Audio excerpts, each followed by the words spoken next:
Alright folks, here it is. Welcome to Casting Dread, the Penny Dreadful Show. The 5th episode of the 2nd season is entitled Above the Vaulted Sky. It was written by John Logan and directed by Damon Thomas. The 3 themes of the show are love, war, and suspense. Since we've been cracking character by character, that's how we're going to start. The most impressive performance and character, in my opinion, say Vanessa, is Caliban. Caliban is a very lonely person who wants love. He specifically wants Lily to love him. He and Victor can never really be friends, for they each wish each other to be out of their lives. But Lily is infatuated with Victor, putting Caliban in the quote, friend zone. Caliban, however, has found a friend in Vanessa, and thus making him more comfortable with humanity by each passing week. Although when Caliban finds out what happened between Victor and Lily, things might change. Speaking of Victor, he has indeed fallen hard for Lily. He's planted the sweet lies and endearment, so Lily really has no choice but to love him and not Caliban. They also had tea with Vanessa, and such is the conduit for her personal growth. The personal growth that was denied to Caliban, but given to both Proteus and Lily. Sir Malcolm. He has fallen head over heels for Evelyn Poole. She has done her duty and absolutely has seduced him. She takes him and obtains a bit of his blood. Ethan Chandler. He's being pursued by the inspector and he's no longer playing games. He knows that all have been accounted for from the Mariner's Inn murders save 2 names, Brona Croft and Ethan Chandler. Through that simple deduction, he continues and researches Ethan Chandler. The name Ethan Chandler is a fake.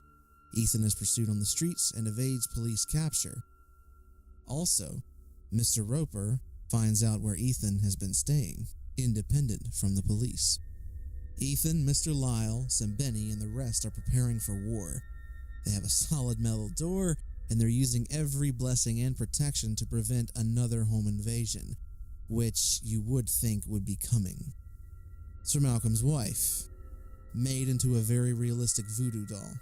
After having pins stuck in the doll's brain, and yes, the doll has a brain, she sees the images of her children from the grave, including Mina. She commits suicide. That is going to resound very hard now that Sir Malcolm has so recently and heavily fallen for Evelyn. Evelyn's done it all. She seduced Sir Malcolm, tortured, and in essence killed Sir Malcolm's wife, and now has a doll in Vanessa.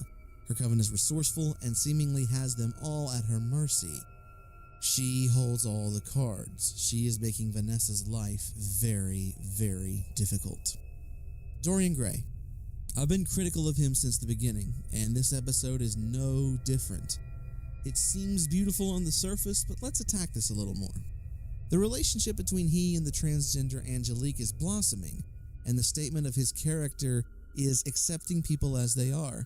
I get that, but that statement, acceptance, it's been done since the inception of the show, as the focus is on friendship, humanity, and the like, duality. The theme of Dorian Gray is tolerance, but this is already being discussed, specifically with Caliban. And as such, Dorian Gray's function is only romantic fodder and nothing else.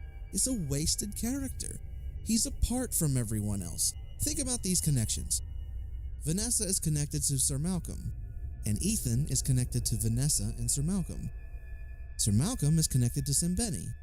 Vanessa is also connected to Victor Frankenstein, who in turn is also connected with Sir Malcolm, and thus Caliban and Lily. Caliban and Vanessa are now connected. Mr. Lyle, Evelyn, and the Coven are again connected through Vanessa and Sir Malcolm. Ethan Chandler connects Mr. Roper and the Inspector.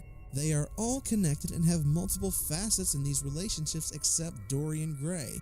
Now even more so that he's on his own. It's my one and only criticism with this show. The show continually is good, but what's the point of Dorian Gray? What is his function? He doesn't have any. So I've got some advice. I have a thought which would bring Dorian right back into the fold and give him an actual function. 1. Have him join up with or attack the Coven. Maybe the Coven murders Angelique and makes Dorian vengeful. Something. anything to make him the least bit relevant because he is not.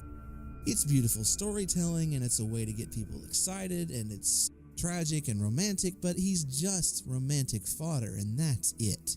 That's it. But let's focus on Penny Dreadful itself. This episode has a great story, solid script, wonderful performances, even from Dorian Gray. Caliban and Vanessa specifically are a pleasure to watch, and they are my favorite characters. They're just so good. It's interesting that Ethan Chandler's not the real name. Is it possible that Ethan Chandler is really Lawrence Talbot? And they're flipping it on its switch that Sir John, perhaps, is his father and actually a foul man? The Universal remake with Benicio del Toro and Anthony Hopkins proposed that Sir John is also a werewolf. Interesting. I'm not sure if Showtime and Universal share rights, but anything is possible in this day and age. Anything is possible. I'm talking about Sembeni and how he's growing as a character. It's interesting because the name itself, Sembeni, consists of multiple facets, including service of humanity, an uplifting type of person. The name Sembeni is also the last name of a director of the 2004 film Mulade, or Magical Protection. It addresses the subject of female genital mutilation from Nigeria to Egypt.